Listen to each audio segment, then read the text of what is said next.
I'm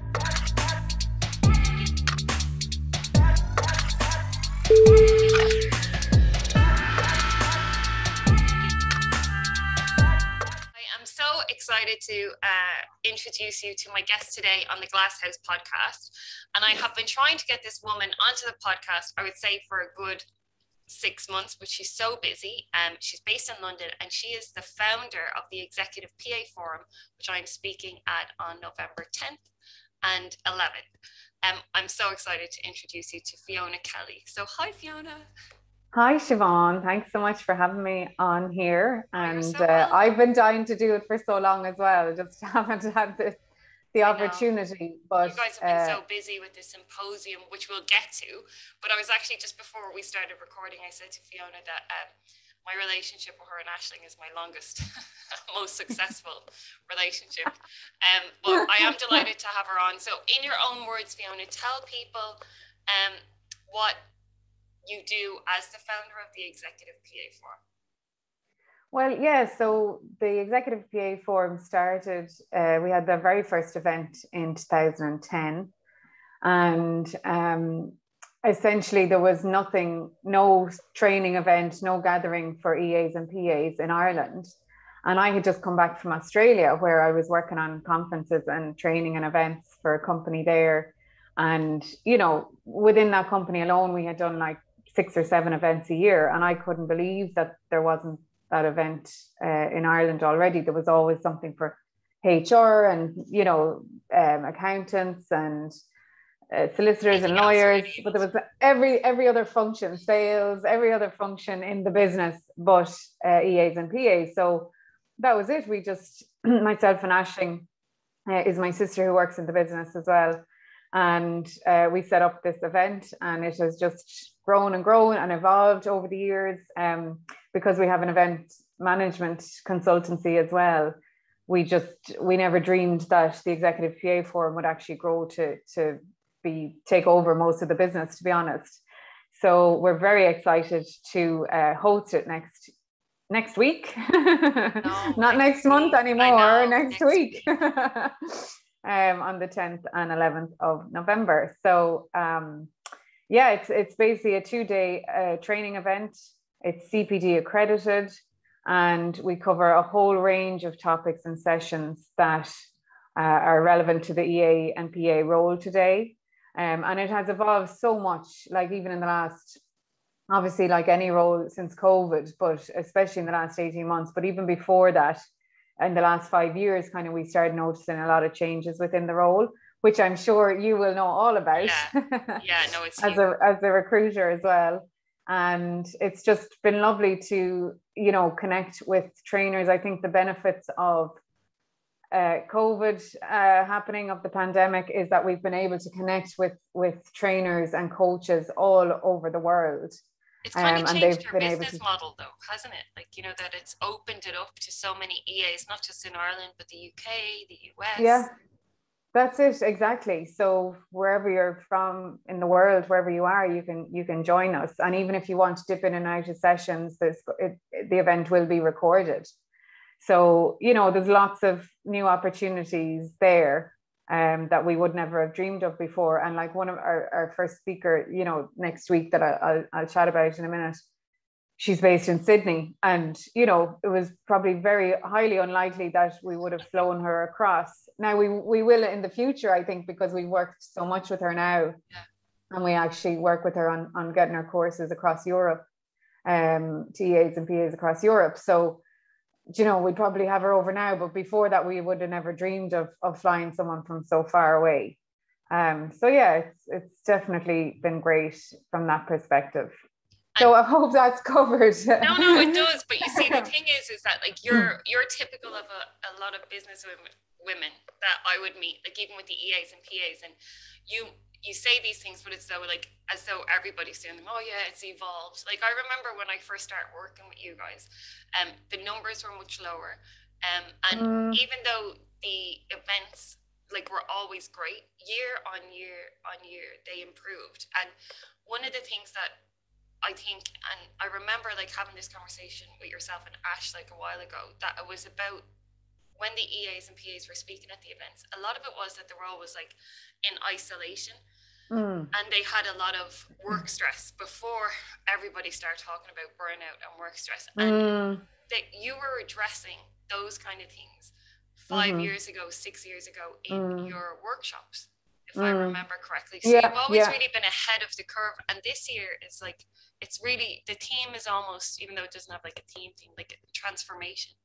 Yes, exactly. That's what it's about, because that's what we've all been going through, a transformation of sorts for the last while. But it's also about like becoming a transformational EA. We have Adam Fiddler who's doing a keynote actually on that topic. Phenomenal. And then within that as well is confidence to grow into your role and to make it what you want it to be. We've got Lisa Mitten who's going to be talking. She's a vision and leadership mentor, and she actually used to be an EA, and she's going to be talking about creating your dream job, creating, making the role, even if it's the role that you're in, you don't have to change jobs.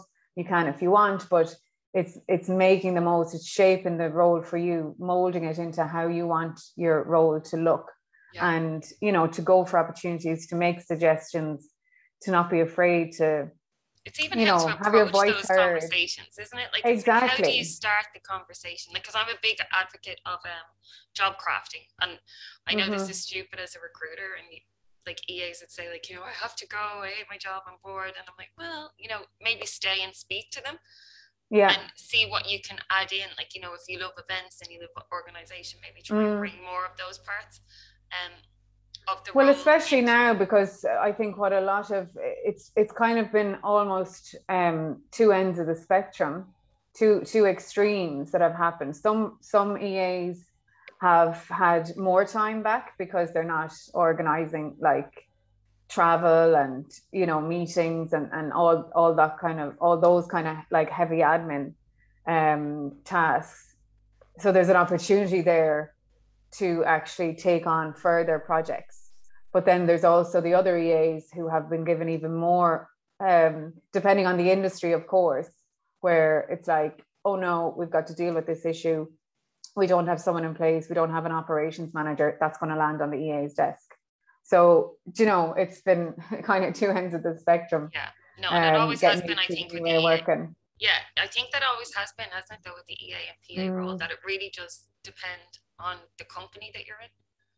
Yeah, it does, exactly. And who you're working with and how supportive they are and how encouraging they are, because that's really important too. I think it could be also like a cultural thing. Obviously, we have people who tune in from all over the world, but I do think there's a culture in Ireland where it's, oh, well, you can do this, and then that's enough for you, as opposed to like being encouraging and, okay, we have you in this box now, and this is what your role is, and, don't go over that. But it's actually what we would always encourage all the delegates that come to our events is to like empower themselves and to take ownership and take responsibility and say, well, I'm actually going to push for this. I'm going to, fight for growing my position and developing myself professionally and personally. And it's just about, what have you got to lose? What's the worst thing? Like myself and Siobhan, we've both worked in sales for years, and we both know that like the worst thing that can happen is you get a no. Yeah. But isn't it better to go for that and get the no than regret not having gone for it? I always think with that, and it's always easy for me, and like this is what I'll be talking about on the day of the forum, but it's always easier to give advice. But at least when you ask, like my nanny used to say, closed mouth won't get fed. And it's, unless you push yourself, and it's very hard because it does depend on the culture and the environment that you're in. And so many times I am saying to people to ask these questions, but like I haven't done it myself on occasion. So it is easier to advocate for somebody else. But if you ask and you get a no, at least then you know where you stand. Like, okay, exactly. I am going to have to look outside the company, and I am going to have to make a move if this is the path that I want to follow. But one of the things that you said is really interesting. You were talking about the relationship with the EA and the support network, like with their executive or the wider team. One of the things that's happening at the forum, Adam Fiddler has invited the executives along. Is that true? No additional cost? Tell us about that. That is it. Yeah, that's true. You're like, it's like word on the street is that. Yeah, no, look, it's Adam has developed this new paradigm in executive support, and he's constantly coaching and training EAs and PAs, and he runs his own academy in Manchester, and he's very academic actually, and he's always keeping up with like thought leadership and all that. And so his session is about transformational leadership and how transformational leaders need transformational EAs. And so we were speaking about it, and we kind of thought, okay, like this is great for the EAs to know. However, wouldn't it be great if their executives joined in as well? Because it's so important, number one, for them to understand the role of the EA, of their EAs more, and understand how they can work together better for in their interests as well as the EAs, So we've opened it up so that they can invite their executive to come along and attend that session and they'll learn a lot for themselves, as well as for how the relationship can improve and how they can work the most effectively and productively together. And also what actually goes on at the forum, like the kind of things that are spoken about. Like it's not just like soup at lunch and catching up, or like it's actual like hugely educational pieces that you take away. I know even when I would sit at the forum, when you would have it like in different venues over the last few years with a notepad, listening to some of the speakers, and even though I wasn't an EA, there were so many tools that were given that were career focused. Like obviously like certain parts are so focused like on the EA, but there's parts that anybody could take away as a professional. Exactly, that's it. And I think that's the thing about it, is that we like to have not just EAs and PAs like talk, and in the past we've had them up talking about their roles and their journeys and different things that they learned about themselves, and giving confidence to other EAs and PAs as well, especially to get up and deliver a presentation, which is out of most of their comfort zones. But at the same time, it's not just that. Like we would have coaches and trainers talking about everything from like negotiation skills to presentation skills to confidence building to how to connect, how to have presence, how to have executive presence. And these are they're much it's much wider, it's much more applicable like across the business, that it could apply to most roles within like business today. So it's kind of keeping up with current trends and models, and making sure that it's not just like, okay, here we're focusing now on admin only kind of tasks, because the role has just gone way beyond that, and it will continue to in the future. And that's one thing about Adam's session that he's delivering on transformational leadership, is to come more away from transactional thinking to more operational and strategic thinking. And that's that's really where he sees the role going, where it's already headed, as you know, as a recruiter. Yeah, no, I 100% agree. Because even and I had mentioned this to you previously, that the job specifications for EAs and PAs are changing. Like I read one the other day, and I'm going to touch on it in the presentation at the forum. But if you were to take the job title off it would look like a director of operations, or chief of ops. And you're reading it, and then you look at some of the job specs that are posted on the Irish job sites, not all of them, but some of them, and they're still very much junior admin, and it's like it's up to, I think, recruiters and I suppose like HR people or talent acquisition have a responsibility to update those job specs and be less lazy, because at least then an EA knows what they're applying for. You can't just like any type of admin that's supporting an executive is an executive assistant, Like you had said something to me previously, though, that when you see a job ad for an accountant, like an accountant is an accountant, like fully qualified, however many years experience, there's no really gray area, where there is a huge element of gray area with the and it changes from organization to organization as well, and we would like sometimes during the year we would have EAs and PAs get in touch to say our role is changing, the team is changing, they want to move us from reporting directly into like a centralized function, and you know, we're not happy about it, and they don't understand the role, they don't understand how important it is. We have a direct relationship with the person we're supporting, and I think it is that lack of understanding across the business world, across the corporate world, of what the role actually entails when things like that happen without even consulting the EAs and PAs before they begin to implement them. And you know, we'd have other people would get in touch during the year, and they say, my boss is changing, I've been working with them for 10 years and I'm nervous about the one, you know, the ones coming in and how it's going to affect me and my role. And I think those are especially the times where they need to kind of empower themselves to go, this is how I work. I shouldn't just, obviously I've got to be flexible with the new executive coming in, but it should be a partnership. It shouldn't be, oh, I just have to, you know, march to the beat of their drum now. It should actually be like, well, this is how I've worked, you know, up until now successfully with the current boss. And if they're leaving, you know, this is my way of working, and obviously we'll come to compromise, but I'm not just going to go, okay, you're the new head honcho and I better just do whatever you want. So it's, you know, it's things like that, I think, that are important, that we would always try to encourage our network. No, and you do it so well, but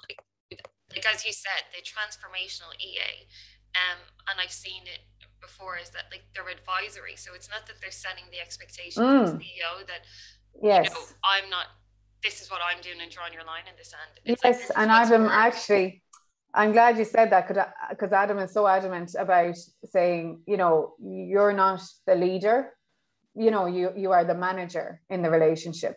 You manage everything so that the leader can achieve the vision 100%. And the objectives they're going for. They will still not just want to be, but they are going to be the leader. So they're not, you know, it's that's definitely something. Yeah, and that's the partnership that we spoke about, though. So it's like that, if that's the leader, then the EA can tell, as a manager, can say, look, this is where I can row in and help, and this is how I do it. What do you need? But that's only if the leader has communicated the strategy. Exactly. You know, and they also know where they're going. Of course, we're going to have Monique Hellstrom, who was a former EA to Simon Sinek.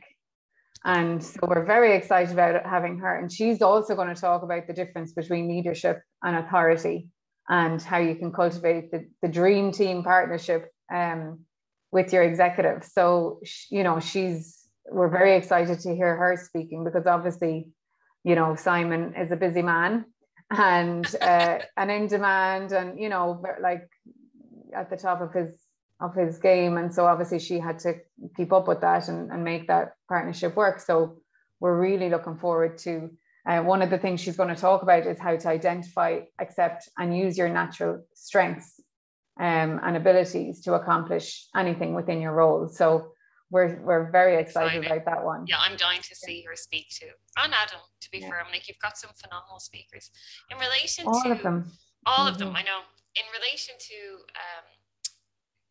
say somebody like Monique, who has, I think I saw that, you know, when Simon Sinek always says, like, you know, find your why, and that she's like, she was the find the how. Like, she was the how to Simon's why. That's it. That's what she and is. it's almost like this yin yang relationship. But that's for people who want to go for this, you know, for the transformational roles. But there's also then people who want to be the executive assistant, but then also, you know, maybe focus more on the diary management and you know, less in relation to strategy and operations. But there's still a lot for them within the forum, which I've noticed. Absolutely. Like with the speakers and trainers that we get on board, we try to just cover like a broad range that can be applicable to everybody. And even if you're not at that stage in your role where you are more a strategic level, it's something that you can aspire to, or it's something that will help you actually define your career path. You know, like that, you could say, that kind of sounds like the work that I would like to do. That sounds like the role I would like to have in the future. So now I know that, I know what to expect. I know exactly how it should look. And obviously getting advice from from yourself, Siobhan, as well, will be helpful for anybody who's attending the forum, you know. Yeah, I hope so. In I was terms of actually doing that. I was rereading or re-editing my talk, or whatever you want to call it, the presentation, you know, the 30-minute one for the first day. And I was reading it and I was thinking, because I remember the previous year's speakers, you know, like over the years, and I was thinking, I feel like maybe I was just too honest in it, you know, like, do I need to make it like a little bit softer, or like, you know, pull at least a few punches? And then I was thinking, realistically, people need the information to know what the current market is like, you know, and it's and in black and white, you know, that like these are going to be the challenges and these are going to be, you know, what you can take from them. Like there's always, especially after COVID, like there's the change that's happened like across the board, but specifically in the EA and PA world, it's been accelerated, you know, because you are working from home.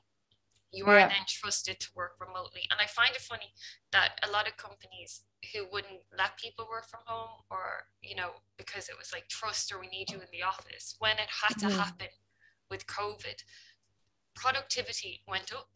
So did levels of burnout. Because people didn't know. Yeah, because people didn't know when to switch off. You know, it was like they were terrified of missing an email, so they're like literally sitting at their kitchen table. I know it's a tricky one. Like we had an office on Bagot Street for a number of years, and then it ended up like we were out and about so much and doing different events and everything. We ended up like just getting our posts sent there. But I found the days in the office I loved, because it was so buzzy and, you know, interactive, and you have the chats with people and everything. But I got nothing done. So I've essentially been like working remotely, even if I'm on the go or I'm in different locations. I've essentially been working remotely for 8 years, I suppose. So I was well prepared for the pandemic, but you know, I still felt for people who would have had their you know, their regular corporate job, and they were in at these hours and they left at these hours. And I mean, you and I both know that the EA role no, I won't say it again. I wasn't talking to you.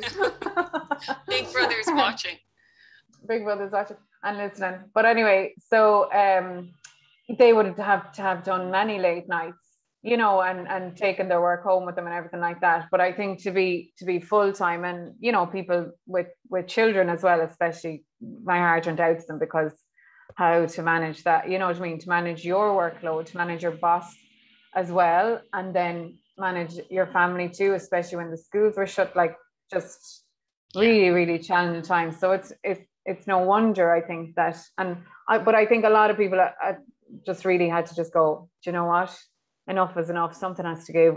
This has to work in a different way. And I think the key thing, like anything, is just to keep having conversations with the people that you work with. And, you know, I do think that it showed the levels of trust for people. You know, it gave the opportunity to say, well, we can trust that they're working from home. They're actually getting stuff done, you know. Yeah, I think it changed a lot of minds, 100%, you know, and it's going to open up things as well for women in the workplace. But back to the EA forum, because we can talk about this next week, but back to the EA forum. Tell me a little bit about the workshops that are happening on the second day. Yes, so Lisa Mitten, actually, who, as I was saying earlier, she's a vision and leadership mentor, and she's delivering a talk on the forum day, which is the 10th, next Wednesday, the 10th. And again, she's talking about creating your vision and the role that you would like, and the life that you would like to have. And so that includes, you know, how you communicate with people, ensuring how you communicate your higher vision, and ensuring that it lands effectively with the right people. And also not having emotional attachment to your objectives, in the sense that if you have too much of an emotional attachment, it might stop you. It actually you might start, you know, the voice in your head might start going, no, who do you think you are now? You're going for that. No, just stay in your box and whatever, you know. So that's her that's her kind of form of teaching. But what she's actually going to do, because she's only in for a half hour, 40-minute slot on Wednesday, she's going to do a deep dive into that area as part of her workshop on Thursday. And she's going to get people actually interacting and having, I know it can terrify some people to go, oh no, I don't want to be I don't want to be doing exercises now and having to come up with things, but I think it's actually a really good way to practice. And then she can advise, like she can get people to kind of tweak your role play approach. and tweak and everything like that as well. So that's one of the workshops that we're very excited about. We're also going to have Trish Butair, who I spoke about earlier, who's based in Sydney, and she's going to go through the Global Assistant Toolkit. So obviously we know that executive and personal assistants have been working across borders for decades. And so what, you know, didn't we always have international assistants? But the global assistant and the rise of the global assistant is more to do with culturally how you interact with different cultures, different parts of your organization across the world.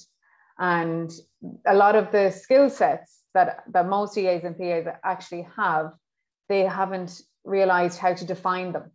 So it's also going to be helpful to define the competencies and skills that you have and your capabilities, so that you can actually go, okay, this is also what I do. This is also part of my repertoire. This is also where I could get a pay rise potentially in the future because I'm doing this. This is how valuable I am. Yeah. But it has to all lead to that, you know, that's what it has to lead to.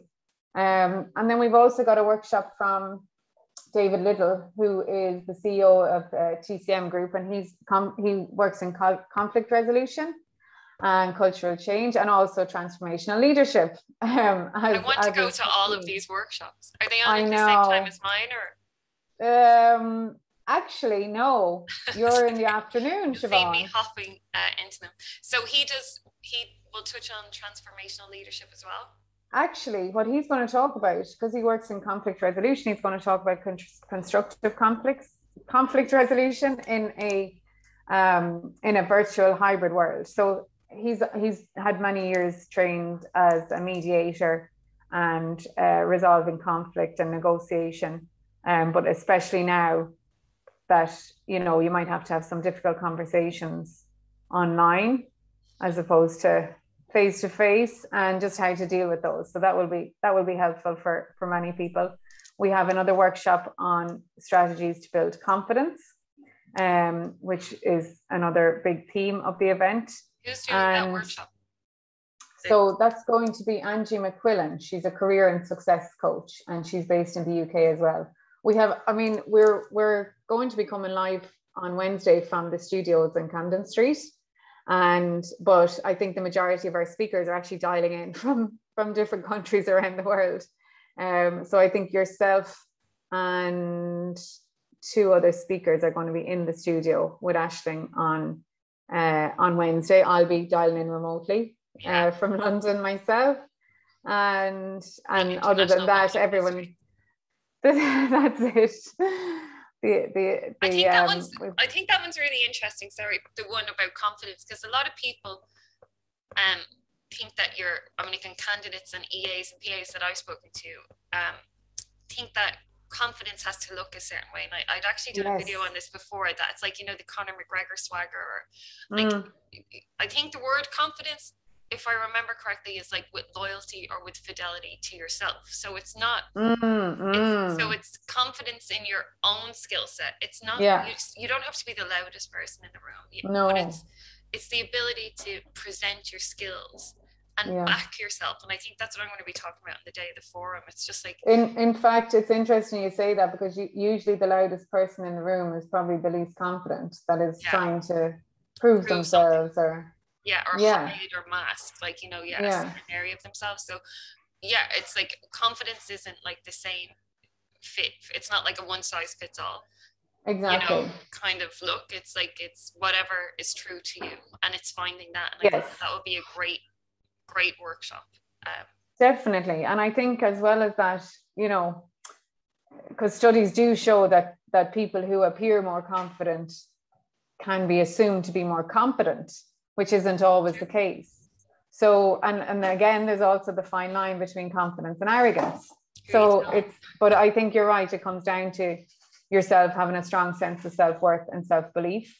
And that's really what we want to encourage people. That's why having we're a full putting that 360 view of like your good points, and it's almost like when you do a SWOT analysis of yourself, like I know that I'm brutal at administration, you know, like really bad, but I could talk the legs, you know, off a horse. So, or I'd have a higher level of emotional intelligence. So it's like, you know, knowing that. So then when somebody just says something maybe that's cutting or not positive about you, you kind of go, well, actually, I know myself well enough to know that that's true. That's, you know, and you can kind of pick and choose the parts that hurt or the parts that's it. And also to go, you know, we're not robots. Like, we're not machines. We're only human. We have our flaws. We all have our strengths and areas to work on. I won't say the W word. Areas to work on and be aware of.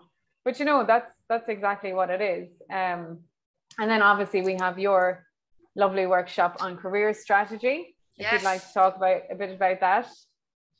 What would I like to say about my workshop? So it's going to start off, so whoever's attending, artificial intelligence is a huge thing at the moment, and a lot of people are afraid of it. You know, when you get like a personality test, or, you know, a test when you're joining a company, and it's just to see where you sit, and the candidates would say to me, what will I answer?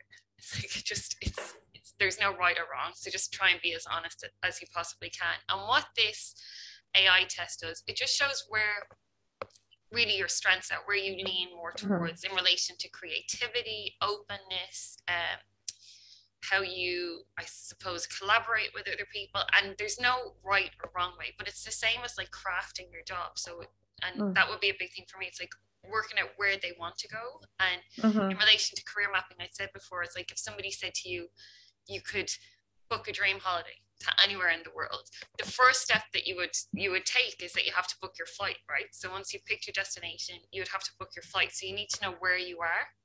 Yeah. And that's the same with career mapping. You need to have like a really honest look at where you are in your career, what part of the job you currently hold or want, you know, have held that you hated. Like, you know, there's no point in you trying to upskill and do like a payroll course if you absolutely hate Excel and things like that. So it's kind of work out where you are exactly, and then break it down into almost stepping stones to how to get to the perfect one. There's no perfect job, but to the more ideal job, the more ideal industry. And then it's also looking at that, because work and our professional lives, especially with COVID, have become so blended, how to take steps to separate them. Because and I'd said this to you before, that and I've done it, so the only reason I can speak with any authority on this is that when you blend both of them so much, it's very hard to see where you start professionally and then where you end as a human, you know. So you need to kind of draw lines between that, and then it will also be skills on, again, asking for the pay rise, how to get what you want, how to navigate the current market, but to do it like with an air of leadership and to see yourself as an equal. So it's going to be working 50% on exercises on yourself, seeing what you can work with, and then like what you need to do strategy wise. So it'll be an individual. Great. Yeah, so I'm excited. Very exciting. Yeah, that would be fantastic. Yeah, the workshops are the workshops are kind of my favorite ones to do. The forum days. Well, yeah. I know. Well, the workshops here are interactive, and you can actually, you know, people have time we've put that time together so they can actually sit down and work out, you know, do those exercises and come away with actually practical and actionable steps that they can apply straight away when they go back to the office, you know. Even with this workshop, like there'll be a timeline for them, for the attendees to set. So if they say, like, you know, what are we in November now? So if they want to start looking at a job hunt in February, what are the steps that they need to take to add like 10K to their salary? To get a step up. So. Yeah. That's it, Siobhan. It's not just always about, you know, particularly with the model that you have with your new business now, it's not just about getting a new job. It's actually about, well, how can I make the most of the job I'm in? How can I curate the role that I'm currently in to how I want it to look? Yeah, because a lot of people love the companies that they're in. You know, it's just yeah, they're frustrated. and the people they work with, yeah. Yeah, and they're so frustrated, but they don't tell the people that they work with that they're frustrated, or they feel not even, you know, underappreciated, underutilized. And yes, then when they do go and ask for the, say, promotion, or they ask for the raise, this is the first time they've actually said it to their manager. yeah, You know, yeah. And then they get frustrated if they don't get it straight away. But it's like, yeah, you've been sitting on this for a year and a half. This person has literally just heard it, you know. So yes, you need to kind of breadcrumb them. very true. That's very good applicable advice in any area of your life, isn't it? Not just for your career. Yeah, no, it's so true. Is there anything else that you want people to know about the forum? Yeah, I mean, the key points, like we basically have Fuel, our events partner, and they're also going to be our platinum partner. They have a platform partner. They have a new online platform called VStage that we're very excited for our delegates to try out. And so they've also kindly invited a limited number, obviously with still restrictions in place. They've invited a limited number of people to come in to the studios if you're in Dublin or any part of Ireland. I really hope that, like, some people come in. It'd be great to see them. Yeah, we've already got. I mean, I think we've limit on. We thought it was going to be 30, but now, you know, the government has asked to limit it, limit gatherings as much as possible. So I think we might cap it at around 20, and because of the space we have, we can space people out safely. Yeah. But it would be nice to have a bit of a buzz and, you know, a few people gathering together, and then everyone else will be attending online. Some people will be playing back. But anyway, that's one of the key points. The second one, as we touched on before already, is obviously you can invite your executive to that session with Adam Fiddler on transformational leadership. And also it's going to be recorded, so you can watch it on playback. You can dip in and out during the day. And so those are the key points. Just check out the schedule is there on executivepaforum.com. I'm going to share everything anyway. So like with thanks, Siobhan. No, that's okay. I'm delighted. So I mean, and what I will say, because I know that you sell the event really well, and you can, you know, promote it, and you know everything about the speakers. But one of the most joyous things for me about being back involved with the PA event this year was getting to work with you and Aisling again. I actually feel myself choking up a little bit. And no, the reason is because like you genuinely care. And like I work with a lot of business people, like, you know, and it's events and it's a money making thing. Like you do it for the love of it, you know, you do it for the relationships. And every year on year it gets better, and the feedback gets better and better. And, you know, it's such a great community, and I know from myself from working like in this area for so long that the EA and PA role can be quite isolating. And what you've done is create a community. And now it's not, because of COVID, it's not just in Ireland. Like there's people from the UK, there's people from the US. So any of the people or any of the EAs or PAs or executives who are interested in learning more, reach out to me, because I can send you some information on it as well. And there will be some information in the links. But if you want to go to an event that is accredited, that has like amazing speakers, that will like really make genuine changes to your career trajectory and the way you manage any type of negative work emotion, but that we are going to come up against, I would advise you to make some space in your diary and get involved in this event, because it is phenomenal. Well, I couldn't have said it better myself, Siobhan. Thank you so much. That was off the top of the head. No, but that's it. Sometimes it's great to hear somebody else talking about it and what it means to them, and you know what it means to the EAs and PAs that attend as well, and how the things that they learn are so applicable to the business, you know. And it really is. We do have an investment in professional development proposal, and it's essentially a letter to get approval for attending the event, to say, you know, these are the things that I'm going to learn, these are the benefits to the organization and to myself, and you know, can I get approval to attend it? So if anyone needs that as well, you can get in touch with us. But yeah, very excited. Next Wednesday, so it's all kicking off. Next Wednesday. I can't wait for your sessions as well, Siobhan. I can't wait for you to talk us through, give us an update on the market, and and the opportunities that are out there at the moment. Yeah, no, I'm really excited. I'm excited to chat to everybody, and that like I know that it'll be like 100% straightforward, though I can give you that. I can guarantee you that, but I'm really looking forward to it. Next time we're going to do a podcast. I'm going to have yourself and Ash on, and we'll do it after the events, and we can chat about it then. Great. Thanks so much, Siobhan. Thank you so much. Thanks a million. Great to chat to you. Take care.